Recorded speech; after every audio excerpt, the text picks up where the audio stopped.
It started as a welfare check on Highway 101. But when the stranger looked into Officer David's eyes and revealed the guilt he'd carried for 15 years, everything changed. Some encounters aren't coincidences, they're appointments. The digital clock on the dashboard read 11:47 p.m. when Officer David Martinez saw the figure walking along the shoulder of Highway 101. After 15 years patrolling the same stretch of California coastline, David had developed an instinct for spotting trouble before it spotted him. But something about this lone pedestrian felt different, not dangerous, just unusual. David slowed his patrol car, the headlights cutting through the October fog that rolled in from the Pacific Ocean. The man walked with purpose, his stride unhurried despite being miles from the nearest town. He wore simple white clothing that seemed to catch what little moonlight filtered through the marine layer, making him visible from a considerable distance. Unit 47 to dispatch, David spoke into his radio, the familiar routine grounding him in what was becoming an increasingly strange evening. I've got a pedestrian on Highway 101 northbound near mile marker 23, conducting a welfare check. Copy Unit 47, any signs of distress or intoxication? David squinted through the windshield as he pulled alongside the walking figure. The man turned toward the patrol car's spotlight, and for a moment that would replay in David's mind for years to come, their eyes met through the glass. There was no fear in that gaze, no guilt or defiance, just an unmistakable sense of recognition, as if the stranger had been expecting this encounter. Negative on distress, David radioed back. Subject appears calm and coherent. I'm making contact now. David pulled over and activated his emergency lights, the red and blue strobes painting the fog in alternating colors. He stepped out of the patrol car, his hand instinctively resting near his service weapon, not from any sense of threat, but from pure habit. The coastal wind carried the salt smell of the ocean and something else, something clean and comforting that reminded David of his childhood Sunday mornings. Good evening, sir, David called out as he approached. I'm Officer Martinez with the California Highway Patrol. I noticed you walking out here pretty late. Is everything all right? The man stopped and turned fully toward David. He appeared to be in his early 30s, with shoulder-length dark hair and a neatly trimmed beard. His clothing, David now realized, wasn't just white fabric.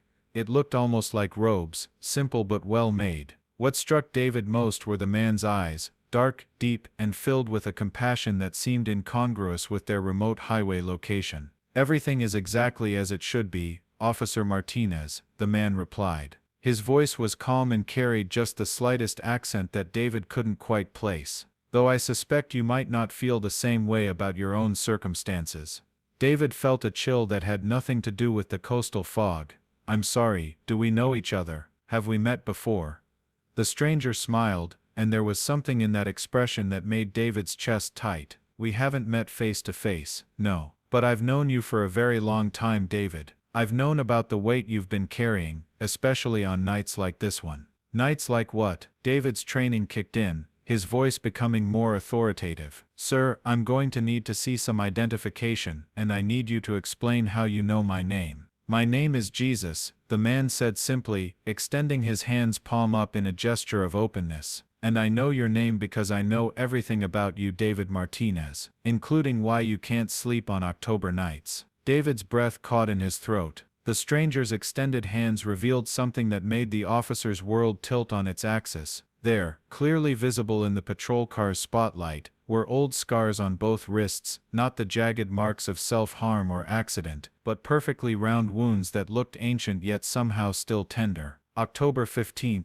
2009. Jesus continued, his voice gentle but unwavering. The night that split your life into before and after. The night you chose duty over conscience, and it's been eating away at your soul ever since. David stumbled backward, his hand moving to his service weapon not in aggression but for support. Who are you really? What do you want? I want to help you carry what you've been carrying alone for 15 years, Jesus replied. But first I think we should get out of this fog. Your sergeant is probably wondering why your welfare check is taking so long. As if on cue, David's radio crackled to life. Unit 47 status report. David stared at the man who called himself Jesus, his mind reeling. Protocol dictated that he should call for backup, run this mysterious stranger's information, follow proper procedure. But something deeper than training was at work here, a recognition that this encounter was exactly what the man had said, not a coincidence, but an appointment. Unit 47 to dispatch, David finally responded, never taking his eyes off the stranger. Subject is cooperative. I'm bringing him in for processing and identification. ETA to station is 20 minutes. I appreciate your trust, Jesus said as David opened the rear door of the patrol car. And David,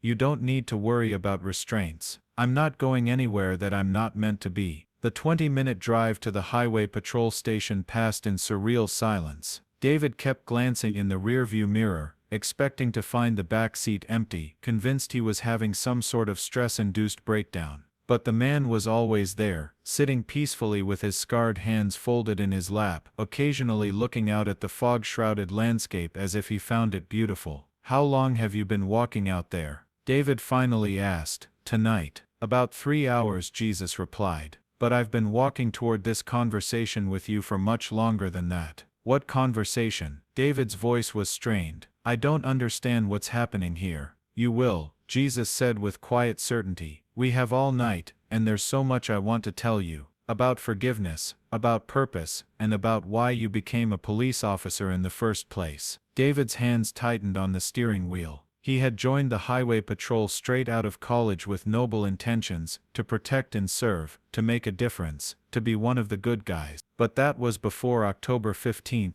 2009. Before the night that taught him the difference between legal and right, between following orders and following conscience. The San Benito County Highway Patrol Station sat on a small hill overlooking the Salinas Valley. It was a modest building, built in the 1980s when the area was more rural than it had become. David had been stationed here for his entire career, watching the region grow and change while he remained essentially the same man, except for the guilt that had been slowly poisoning him from the inside. David, Jesus said as they pulled into the station parking lot, before we go inside, I want you to know that what happened 15 years ago wasn't your fault. David's hands began to shake.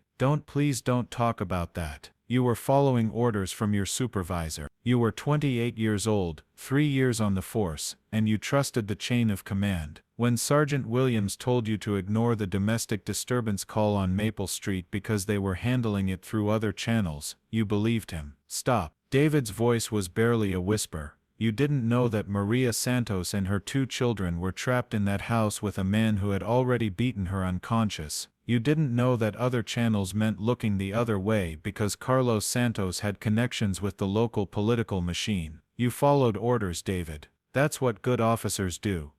David sat in the driver's seat, his shoulders shaking. She died. Maria Santos died that night, and I could have prevented it. I drove right past that house twice during my patrol. I could hear the screaming, but I followed orders instead of my instincts. And the guilt has been destroying you ever since, Jesus said softly. It's why you work double shifts. It's why you volunteer for the most dangerous calls. It's why you can't maintain relationships or sleep through the night. You've been trying to atone for a sin that was never yours to begin with. David finally turned around to look at his passenger directly. If you really are who you say you are, then you know what I should have done. I should have knocked on that door. I should have followed my gut instead of my sergeant's orders. Yes, you should have. Jesus agreed. And the simple honesty of the statement hit David harder than any accusation. And if you had, Maria Santos might be alive today. But David, you're not responsible for the evil that other men choose to commit. You're only responsible for learning from your mistakes and doing better going forward. I've tried, David said, tears streaming down his face. I've tried to do better. I've tried to make up for it. I know you have. I've watched you work cases that other officers wouldn't touch. I've seen you spend your own money to help families in crisis. I've watched you risk your career to do the right thing when it mattered. But you're still carrying Maria Santos's death like a stone in your chest, and it's time to put it down. They sat in the patrol car for several more minutes, the engine cooling and ticking in the silence. Finally, David wiped his eyes and opened his door. We should go inside. I still need to process your paperwork, even if you're who you say you are. Of course, Jesus said, stepping out of the back seat with fluid grace. I want to see where you work, David. I want to understand the life you've built in the shadow of that October night. The night shift at San Benito station was typically quiet, staffed by just 2 officers and a dispatcher. David's partner, Officer Rebecca Chen, looked up from her computer as they entered. "Evening, David. Who's our guest?" "This is..." David paused, realizing he didn't know how to explain the situation. "This is Jesus. I found him walking on 101. We need to process him for identification." Rebecca raised an eyebrow, but didn't comment on the unusual name. She'd learned over her 8 years on the force not to be surprised by anything that came through their doors after midnight. "No ID?" she asked, pulling out the standard intake forms. "I don't carry identification in the way you might expect," Jesus said with a gentle smile. "But I'm happy to answer any questions you might have." "Address?" "I don't have a permanent address. I go where I'm needed." "Occupation?" "Teacher, counselor, friend. I help people find their way when they're lost." Rebecca looked at David, who just shrugged. She'd seen stranger things working the night shift. "All right, Mr. Jesus. I'm going to need you to have a seat over there while we figure out what to do with you. Walking on the highway isn't exactly a crime, but we need to make sure you're not in any kind of distress or danger." "I understand completely," Jesus said, settling into one of the plastic chairs in the station's small waiting area. "Take all the time you need." David watched as Jesus made himself comfortable, seeming completely at ease in the harsh fluorescent lighting of the police station. The man's presence filled the room in a way that David couldn't explain, not overwhelming, but calming, like the feeling of coming home after a long journey. "David," Rebecca called him over to her desk. "What's the real story here? You look like you've seen a ghost." "I'm not sure what the story is yet," David admitted. "But Rebecca, I need to ask you something. Have you ever encountered someone who knew things about you that they couldn't possibly know?" Rebecca studied her partner's face. David was one of the most stable officers she'd ever worked with, reliable, professional, rarely rattled by anything. But tonight he looked shaken to his core. "Are you okay, David? Do you want me to call Sergeant Rodriguez?" "No, no backup needed. I need to process this guy properly. Run him through the system, see if anything comes up."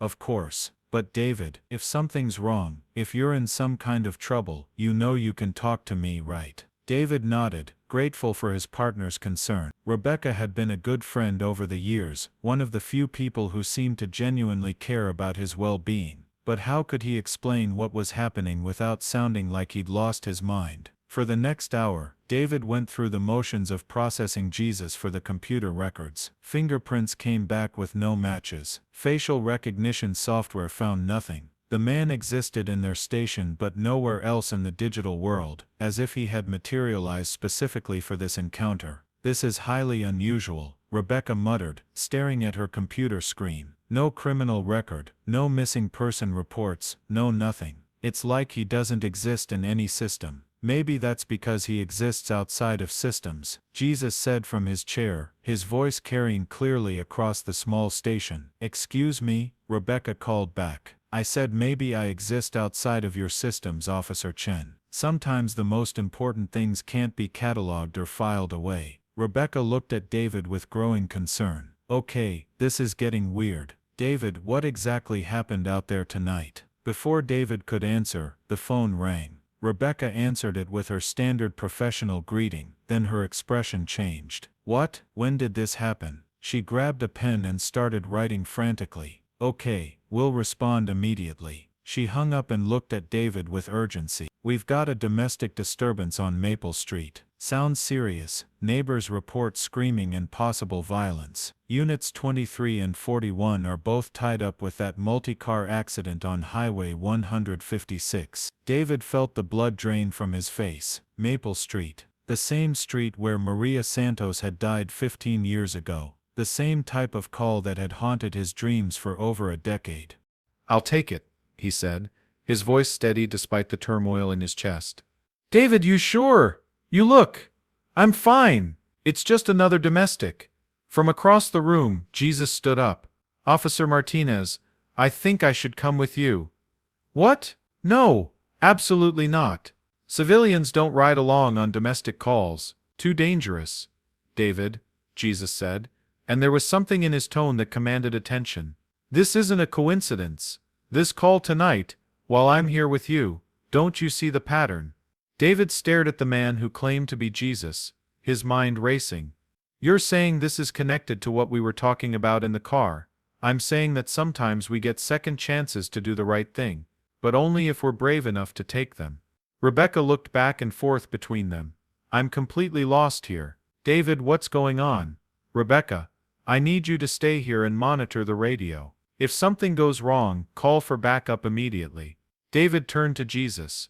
And you, if you really are who you say you are, then you know this could be dangerous. I've never been afraid of dangerous situations, David, especially when someone's life might hang in the balance. David made a decision that went against every regulation in the book. Fine, but you stay in the car no matter what happens. Understood? Understood. As they walked toward the patrol car, David felt a strange mix of terror and anticipation. 15 years ago, he had failed someone who needed his help. Tonight, with this mysterious stranger beside him, he had a chance to make sure history didn't repeat itself. The fog had thickened during their time in the station, reducing visibility to just a few yards. David drove slowly toward Maple Street, his emergency lights cutting through the mist like beacons. In the passenger seat, Jesus sat quietly, but David could feel his presence like a steady heartbeat. Are you nervous? Jesus asked as they turned onto Maple Street. Terrified, David admitted. What if I freeze up again? What if I make the wrong choice? Then you'll learn from it and do better next time. That's all any of us can do, David. The only real failure is giving up entirely. They pulled up to 247 Maple Street, a small house with peeling paint and an overgrown yard. Even through the closed windows of the patrol car, they could hear raised voices and the sound of something crashing. David took a deep breath, checked his equipment, and looked at Jesus one more time. Stay here, I mean it. I'll be right here when you need me.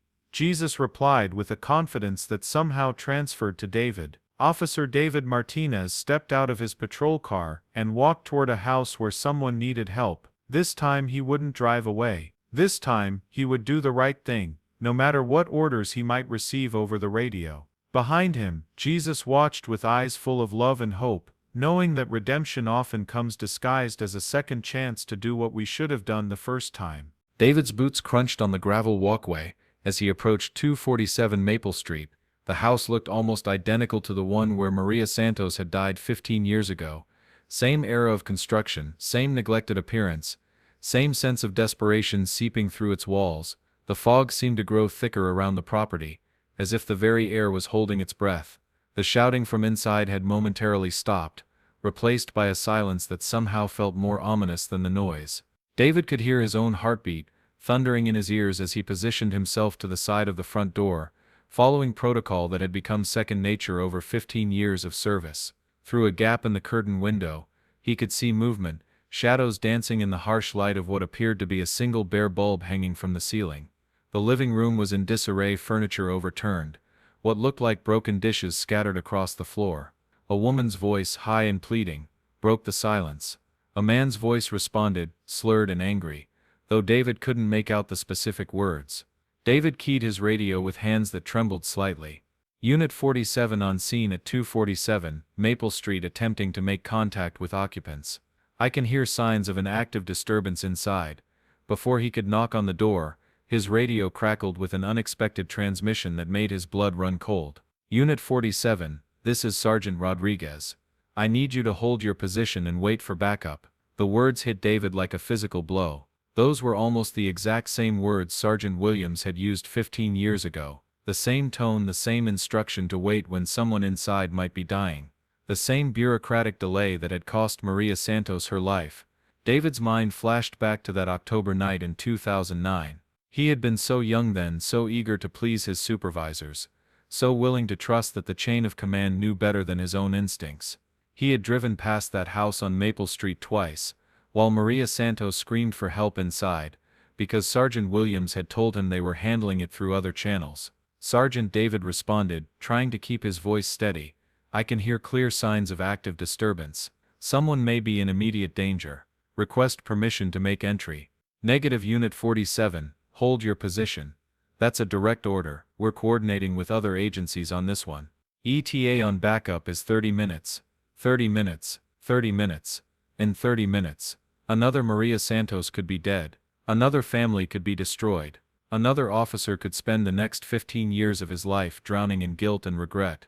David looked back at his patrol car, where Jesus sat silently in the passenger seat. Through the fog he could just make out the man's profile, calm, expectant, as if he knew exactly what was about to happen.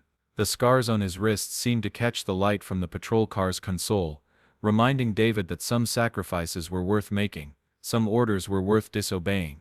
A scream pierced the night air, raw, terrified, desperate. It was followed by the unmistakable sound of someone being struck, hard enough to rattle the thin walls of the house. David had heard that sound too many times in his career to mistake it for anything else. "Please, Carlos. The children are sleeping," came a woman's voice from inside, high and desperate. "Please don't wake them up." "Shut up," a man's voice roared back. "Shut up, or I'll give you something to really cry about." The sound of another blow, this one followed by the crash of something heavy hitting the floor. "Unit 47, did you copy my last transmission?" Sergeant Rodriguez's voice carried an edge of warning. "I said hold your position and wait for backup." David stared at his radio as if it were a snake that might bite him. He thought about his pension, just 7 years away from full retirement. He thought about his spotless service record, 15 years without a single disciplinary action. He thought about the comfortable routine of following orders, and letting other people make the hard decisions. Then he thought about Maria Santos, dying alone while he drove past her house because he was following orders. "Unit 47, David said into his radio, "I have an active domestic violence situation in progress with immediate threat to life. I'm making entry to ensure the safety of the occupants." "Martinez, I gave you a direct order to hold position and wait for." David switched off his radio. The silence that followed was deafening.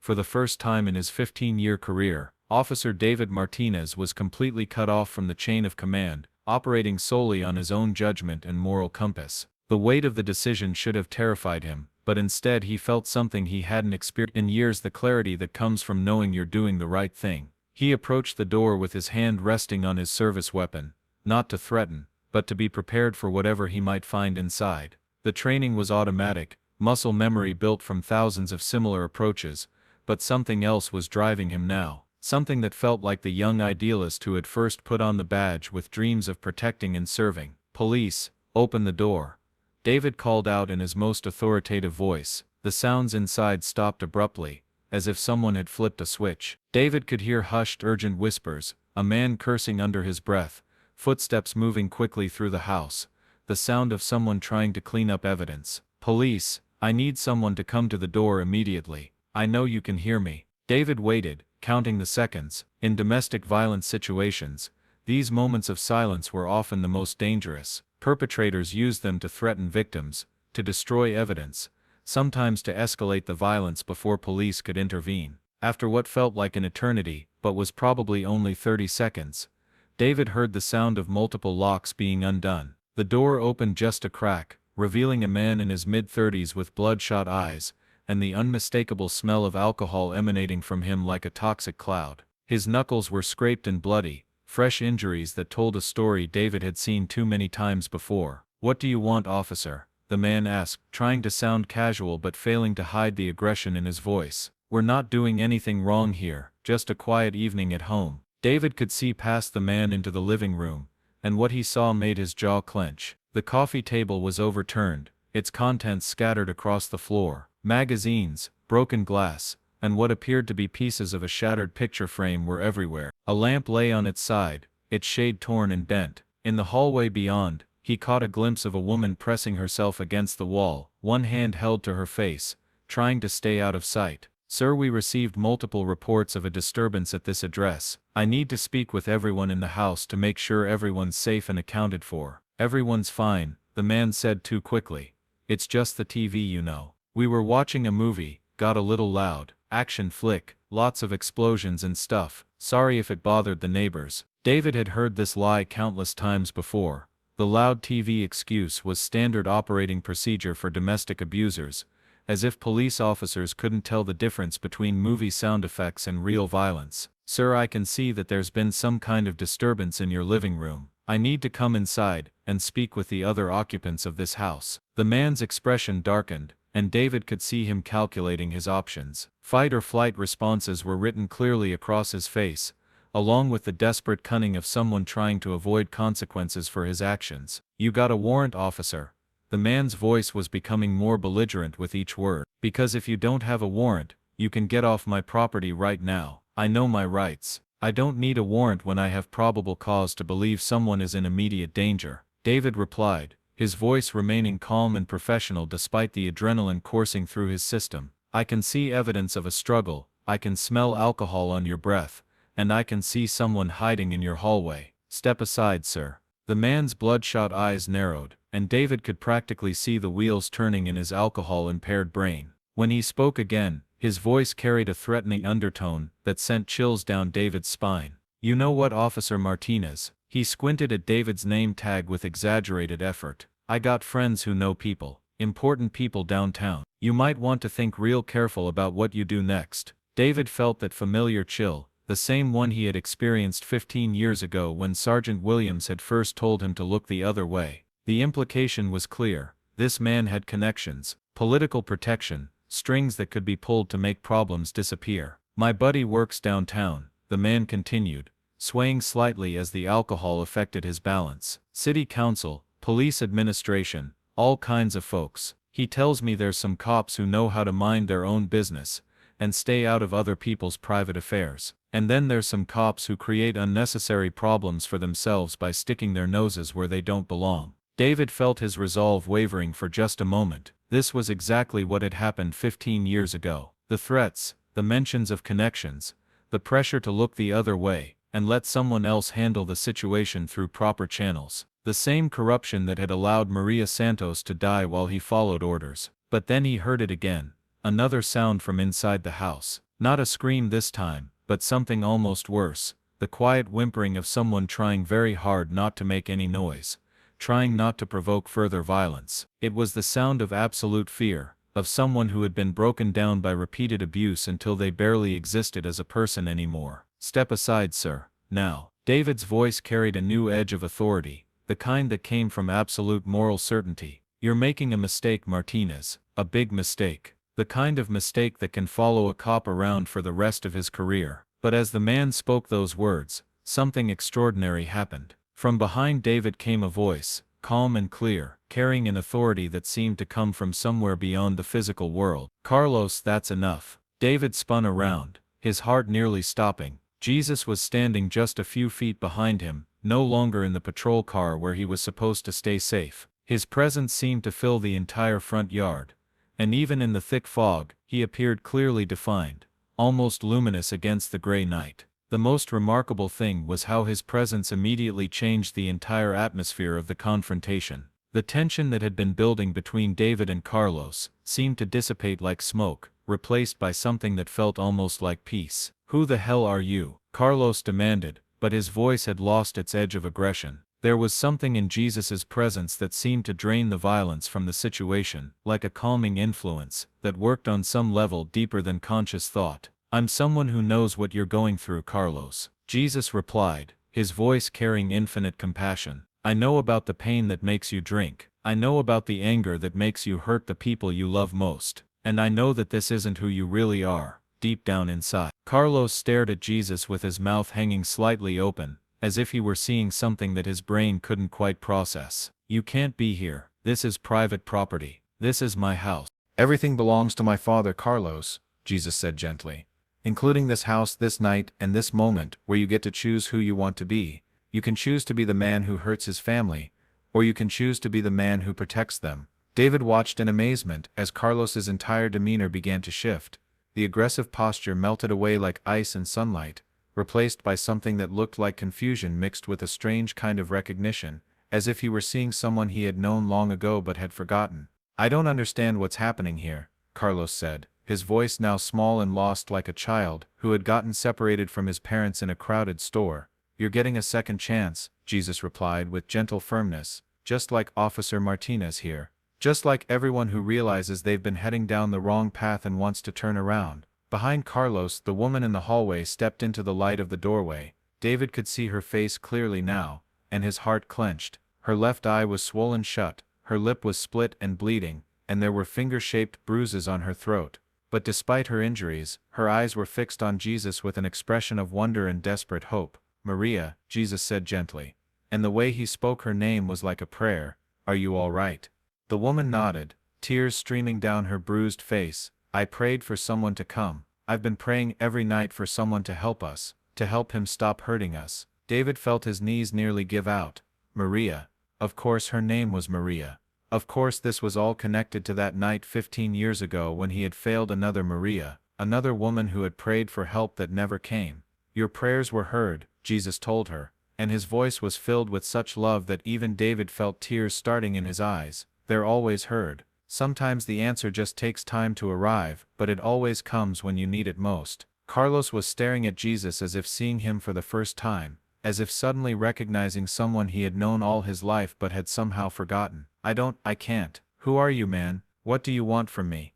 "I want you to remember the man you used to be, Carlos," Jesus said, stepping closer to him. "Before the drinking became a way to numb the pain of disappointment, before you started believing that violence could solve your problems or make you feel better about yourself, I want you to remember the man who fell in love with Maria and promised to protect her, not hurt her." Carlos's eyes filled with tears and his whole body seemed to deflate. "I've screwed everything up. I've hurt her so many times. I've hurt my kids. I don't know how to stop. I don't know how to be different." "The same way you stop walking in the wrong direction," Jesus said, reaching out to place a gentle hand on Carlos's shoulder. "You turn around and start walking the other way. It's that simple, and it's that difficult." David stood transfixed, watching this impossible scene unfold before his eyes. He had responded to hundreds of domestic violence calls over the years, and none of them had ever gone like this. Usually there was resistance, denial, anger, threats. The perpetrators almost never admitted wrongdoing, never showed genuine remorse, never seemed capable of real change. But something about Jesus' presence was transforming the entire situation, reaching into places that police training and legal consequences could never touch. "Carlos," Jesus continued, his voice filled with both compassion and authority, "I want you to look at Maria. Really look at her. Look at what your pain has done to someone who loves you." Carlos turned toward his wife, and when he saw her bruised and swollen face, he crumpled. The big man who had been threatening a police officer just moments before fell to his knees on his own front porch and began to sob, deep, wrenching sobs that seemed to come from the very bottom of his soul. "I'm sorry," he whispered, his voice broken and raw. "Maria, I'm so sorry. I never meant for it to get this bad. I don't know how it got this bad." Maria stepped forward cautiously, years of abuse having taught her to be wary of her husband's emotions and promises. She had heard apologies before, usually followed by brief periods of good behavior and then more violence. But something was different this time. The remorse felt real, not like the hollow, manipulative apologies that had followed so many other violent episodes. "Carlos," she said softly, her voice trembling, "the children have been so scared. They hide in their bedroom when you start drinking. They flinch when you come home from work. Our daughter asked me yesterday if Daddy doesn't love us anymore." "I know," Carlos said, still on his knees, his voice barely audible. "God help me, I know, and I don't know how to fix it. I don't know how to be the man they need me to be." Jesus knelt beside Carlos, his hands resting gently on the man's shoulders. "The first step is admitting you need help. The second step is accepting it when it's offered. The third step is doing the hard work of change, even when it's difficult, even when you want to give up." He looked up at David, including him in the conversation. "Officer Martinez, what resources does your department have for families dealing with addiction and domestic violence?" David blinked, realizing that Jesus was asking him to do his job, not the part about enforcement and arrest, but the part about actually helping people heal and rebuild their lives. It was a side of police work that he had almost forgotten existed, buried under years of processing cases and following protocols. We have partnerships with several treatment centers," David said, his mind racing to remember resources he hadn't used in years. "Counseling services for both addiction and domestic violence. Support groups. There's a program that works with families to develop safety plans and provide ongoing support." And if Carlos voluntarily seeks treatment, if he commits to counseling and anger management, if he demonstrates real change, what happens then? David looked at Maria, then at Carlos, then back at Jesus. In the standard playbook, he would arrest Carlos for domestic violence, take statements, file charges. The system would grind forward with its impersonal machinery of justice. Carlos would probably get probation, maybe some court-ordered counseling that he would attend grudgingly. The family would be torn apart by the legal process, and statistically, the violence would likely resume once the immediate consequences were over. But justice and healing weren't always the same thing. Sometimes the system created more damage than it prevented. If Maria feels safe, David said carefully, if she wants to give him another chance and has support systems in place, and if Carlos enters treatment immediately and follows through with all requirements, then we can work something out that focuses on rehabilitation rather than just punishment. I'll do it, Carlos said immediately, looking up from his position on the ground. Whatever it takes, I'll do whatever you tell me to do. I'll go to rehab, I'll go to counseling, I'll stop drinking completely. Just please don't let me lose my family. Don't tell me, David replied, gesturing toward Maria. Tell her. She's the one who has to live with your promises. She's the one who has to believe that this time will be different. Carlos crawled across the concrete porch to where his wife stood, still on his knees, looking up at her with tears streaming down his face. Maria, I know I don't deserve it. I know I've broken too many promises already. I know you have every right to leave me and take the kids and never look back. But if you'll give me one more chance, just one more, I'll get help. Real help. I'll do whatever it takes to be the husband and father you and the kids deserve. Maria studied her husband's face for a long moment, and David could see the war being fought behind her eyes. Hope struggling with experience, love battling with self-preservation, the desperate desire to believe warring with the hard-earned wisdom that had taught her not to trust his promises. You have to understand, she said finally, her voice stronger than it had been all night. This is the last time, Carlos. The very last time. If you drink again, if you raise your hand to me, or the children again, even once, I'll take them and we'll leave, and we won't come back. I understand. And you have to start treatment tomorrow. Not next week, not when it's convenient for you, not when you feel ready. Tomorrow morning. Yes, and Officer Martinez has to give me his card, so I know exactly who to call if things go bad again. And he has to check on us regularly to make sure you're keeping your promises. David nodded and pulled out one of his business cards. As he handed it to Maria, their eyes met, and he saw something there that he recognized. The look of someone who had been failed by the system before and was taking a leap of faith that this time would be different. Maria, David said quietly, I want you to know that I'll personally follow up on this case. This isn't just going to disappear into paperwork and bureaucracy. I'll check on you and your children regularly, and I'll make sure Carlos is keeping his promises. If he doesn't, if he backslides even a little bit, I'll know about it. She nodded, clutching the card like a lifeline. Jesus stood up, helping Carlos to his feet with surprising strength. Now comes the hardest part, Carlos. Recovery isn't just about stopping the drinking. It's about dealing with whatever pain drove you to drink in the first place. It's about learning new ways to handle stress and anger and disappointment. It's about becoming a completely different person than you've been. I don't even know what that pain is anymore, Carlos admitted, wiping his face with the back of his hand. Everything just hurts all the time, you know. Every day feels like a struggle just to get through it. I know, Jesus said with infinite compassion, but healing is possible. Redemption is possible. Becoming the man you were meant to be is possible. You just have to be willing to do the work, even when it's hard, even when every part of you wants to give up and go back to the old ways. David watched this exchange with growing amazement. In the space of 20 minutes, Jesus had accomplished what the criminal justice system rarely managed in months or even years: actual change, real accountability, hope for genuine healing instead of just punishment and resentment. Officer Martinez, Jesus said, turning toward David, I think our immediate work here is finished.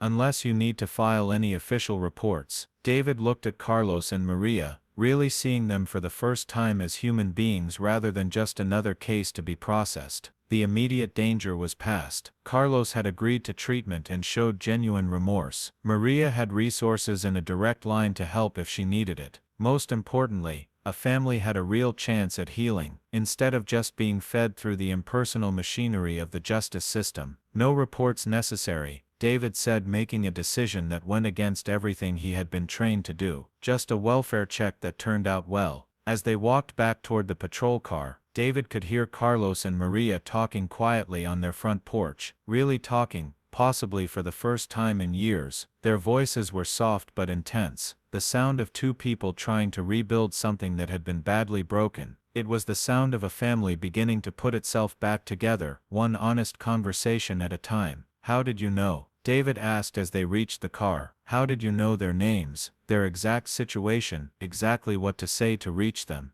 "I know because I love them," Jesus replied simply, as if it were the most obvious thing in the world. When you truly love someone, you see them clearly, not just what they've done wrong, but who they're capable of becoming. You see their potential, their pain, and their possibilities. David started the engine, and pulled away from Maple Street, his mind reeling from everything that had just happened. In his rearview mirror, he could see Carlos and Maria still talking on their front porch, their heads close together, working towards something that looked like hope. 15 years ago, David said as they drove through the fog, "I could have prevented a tragedy if I'd had the courage to disobey orders and follow my conscience. Tonight, I finally found that courage, but I couldn't have done it alone." "You were never alone, David," Jesus replied softly. "Not 15 years ago, and not tonight. I've been with you through every sleepless night, every moment of guilt, every time you've tried to make amends for a mistake that ultimately taught you how to be a better man." They drove in profound silence for several miles, both men lost in thoughts that seemed to span decades rather than hours. The fog was beginning to lift as they moved inland, revealing glimpses of the star-filled California sky above. David found himself thinking not just about tonight, but about every choice that had led him to this moment. Every case, every decision, every time he had chosen protocol over conscience or fear over courage. "What happens now?" David finally asked, his voice barely above a whisper.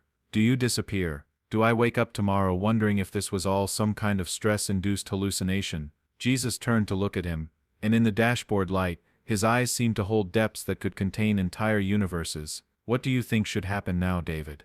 It was such a simple question, but it carried the weight of transformation.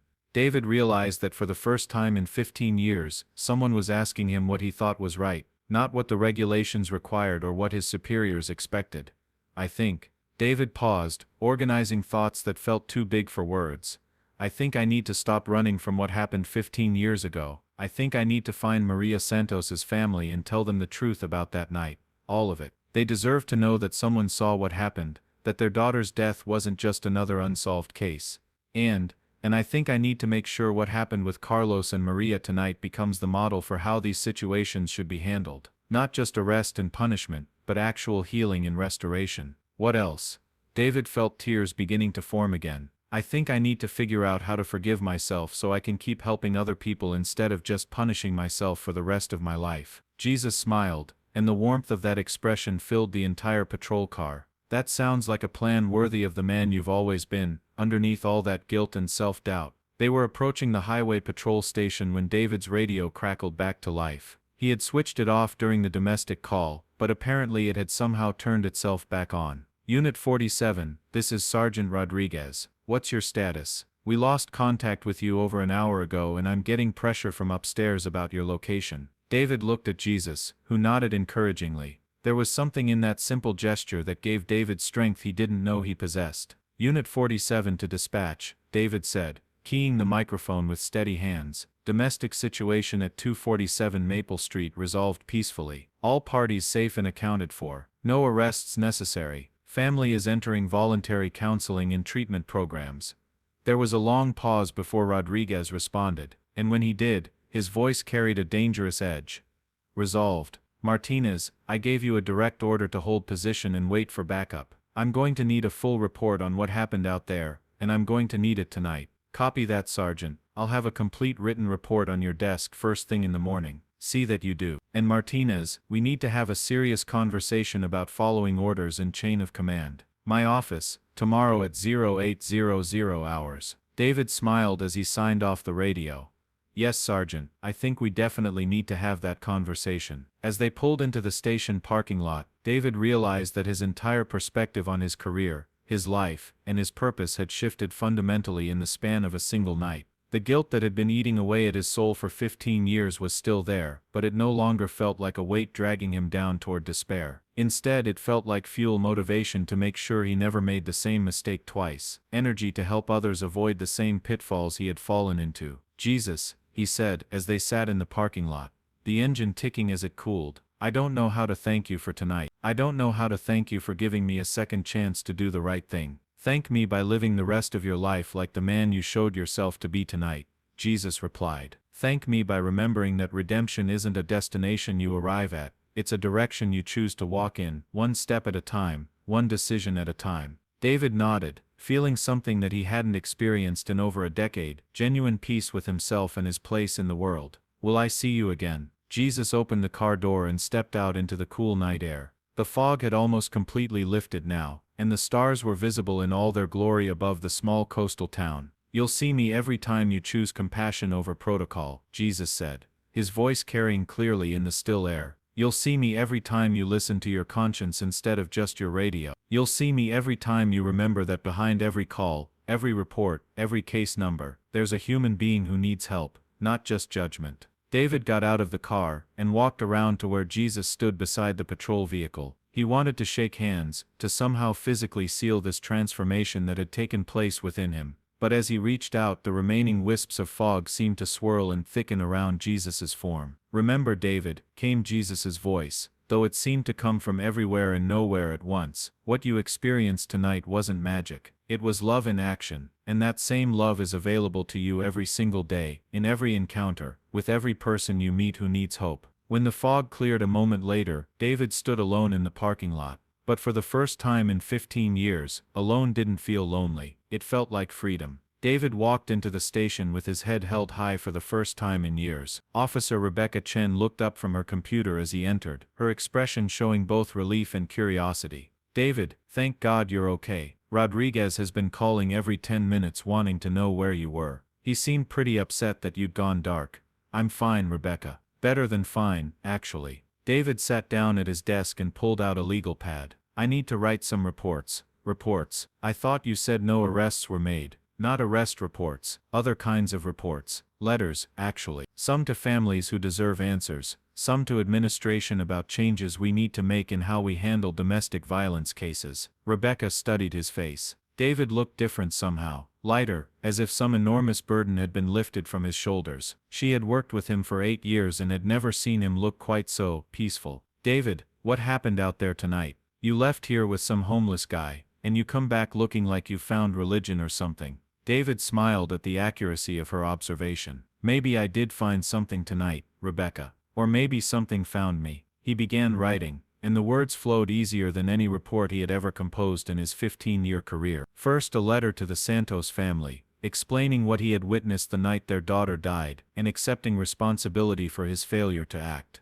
Then a detailed proposal for new domestic violence response protocols that prioritized healing and prevention over just punishment. As he wrote, David found himself thinking about all the other cases like tonight's that he had handled over the years. How many Carloses had he arrested without ever addressing the underlying pain that drove their violence? How many Marias had he failed to truly help because he was following procedure instead of his conscience? By the time his shift ended at 6 a.m., David had filled 12 pages with letters, proposals, and plans for changes he wanted to implement. The sun was rising over the Salinas Valley as he drove home to his small apartment overlooking the ocean, and for the first time in years he felt excited about the future rather than haunted by the past. 3 days later, David sat across from Sergeant Rodriguez in the small conference room at the station. Between them on the table were David's incident reports from that night, along with the letters and proposals he had submitted. Martinez, Rodriguez began, his voice stern. What you did the other night was insubordination, plain and simple. You disobeyed a direct order to wait for backup. You went radio silent during an active call, and you handled a domestic violence situation completely outside of established protocol. Yes, sir, I did. Rodriguez blinked, clearly expecting denials or excuses. Yes, you did what? I disobeyed orders when following those orders would have potentially resulted in someone getting seriously hurt or killed. I went radio silent because I needed to focus completely on de-escalating a dangerous situation. And I handled the case outside of protocol because sometimes protocol doesn't serve the people we're supposed to be protecting.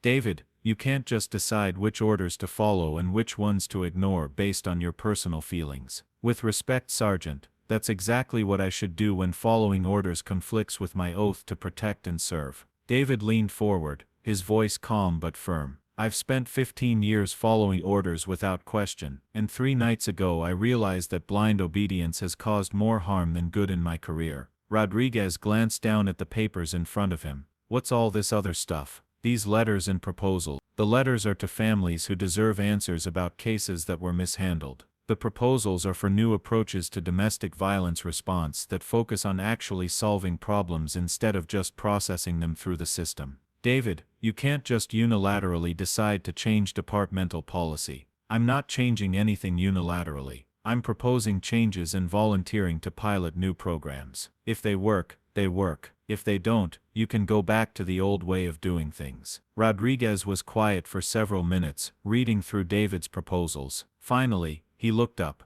Some of these ideas, they're actually pretty good. This partnership with treatment centers, the follow-up protocols, the family support services. Where did all this come from? It came from remembering why I became a police officer in the first place, David replied, and from realizing that enforcement without compassion isn't really justice at all. Rodriguez leaned back in his chair. David, I've known you for 10 years. You're one of the most reliable officers I've ever supervised. But you've always been, I don't know, distant. Like you were carrying some kind of weight that you wouldn't talk about. The past few days you seem different, lighter.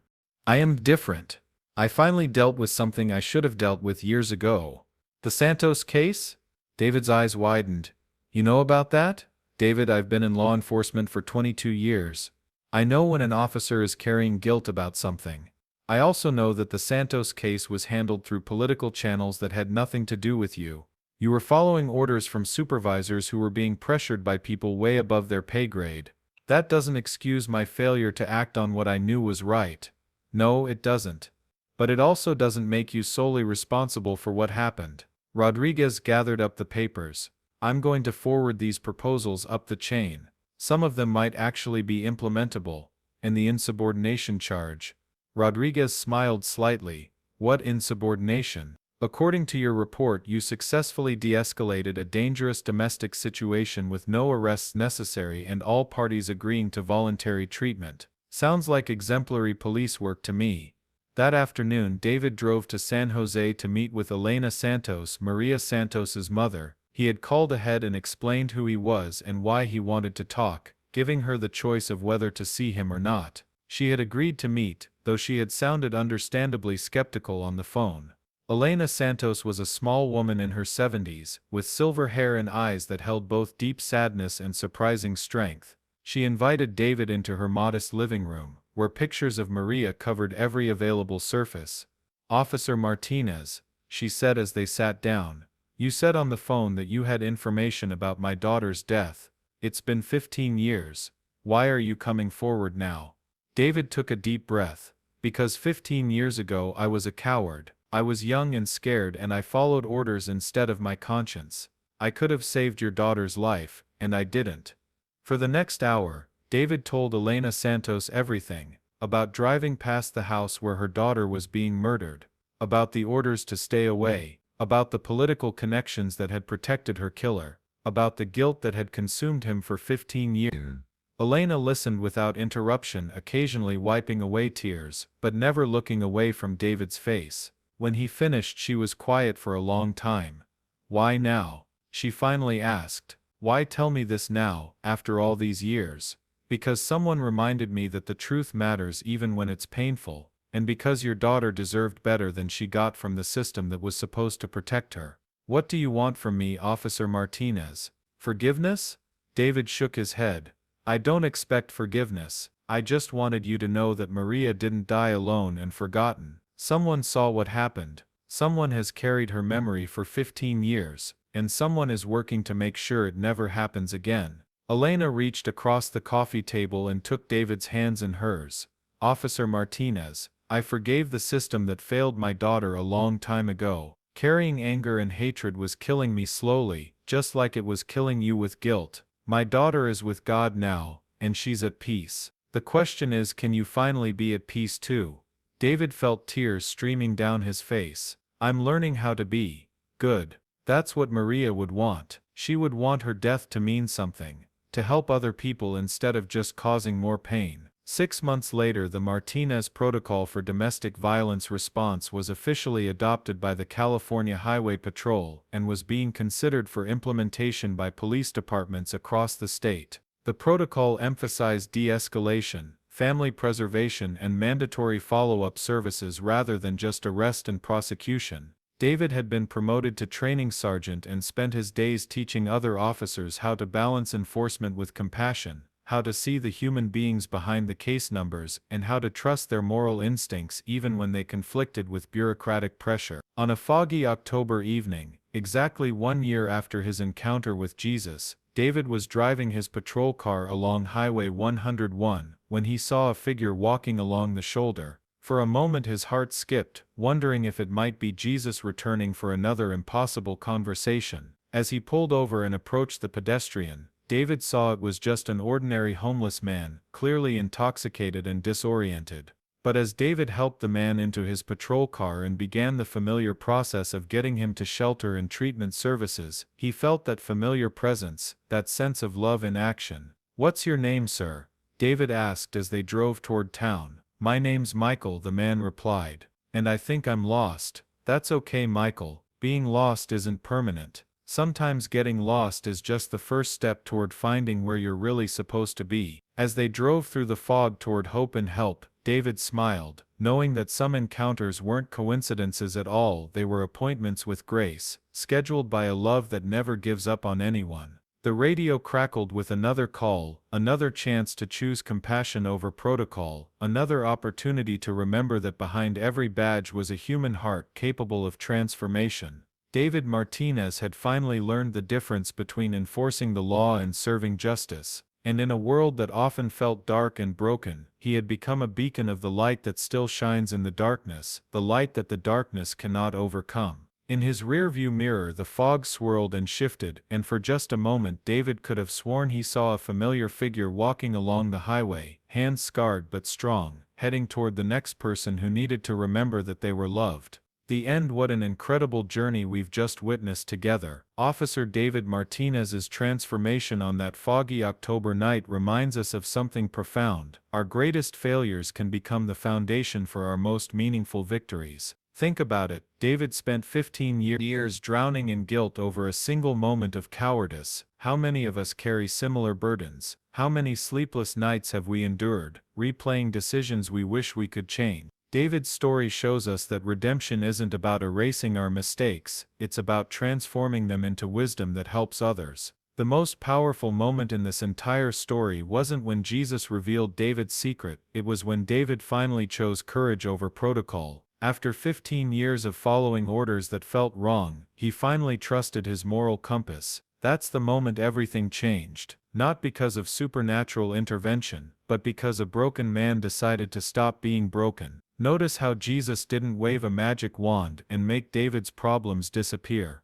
He didn't erase the past or guarantee an easy future. Instead, he did something far more powerful. He reminded David of who he really was underneath all that guilt and fear. Sometimes that's all we need. Someone to see our potential when we've forgotten it ourselves. Carlos and Maria's story is equally transformative. How often do we see domestic violence situations resolved with actual healing instead of just punishment? The traditional approach would have torn that family apart: arrest, charges, restraining orders, broken homes. But when love and accountability work together, when consequences include the possibility of redemption, miracles become possible. The fog in this story isn't just atmospheric, it's symbolic. David had been living in an emotional fog for 15 years, unable to see clearly, stumbling through his career and personal life. That night, as the fog literally lifted, so did the spiritual and emotional fog that had been clouding his judgment and stealing his peace.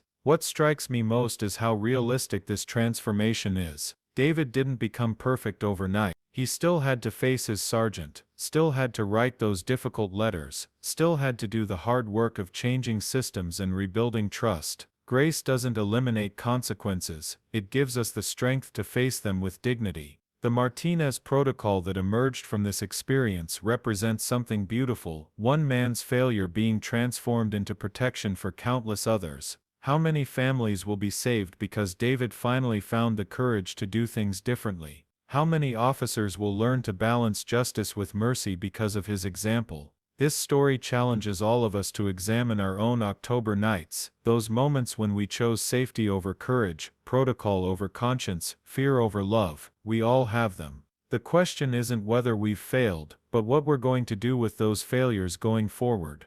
David's encounter wasn't really about meeting Jesus on a highway, it was about meeting himself, perhaps for the first time in 15 years. Sometimes we need a divine appointment to remember our divine appointment to love others, to choose courage, to transform our pain into purpose. The beautiful irony is that David thought he was just doing a routine welfare check that night. He had no idea he was walking into his own healing. That's how grace works. It shows up disguised as ordinary Tuesday nights, routine calls and unexpected encounters with people who need our help. As we finish this story, remember that redemption is always possible, second chances are always available, and it's never too late to become who you were meant to be. Now I want to hear from you.